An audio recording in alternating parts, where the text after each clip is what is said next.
ให้ทีมงานมาเห็นนี้เนาะบอลตึกเบ็ดตึกสอดบอลเอาปูเอาปลานี่โอ้ยวิวคาขนาดคอดปลาซอย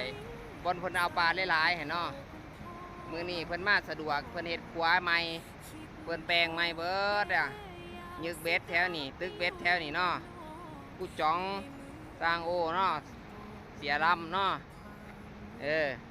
โอ้ยบ่เบิดบอลเอาปูเอาปลานี่ขันมาบัดนี้นี่หาโอกาสมาแถวนี้เด้อบรรยากาศวิวงามอีดี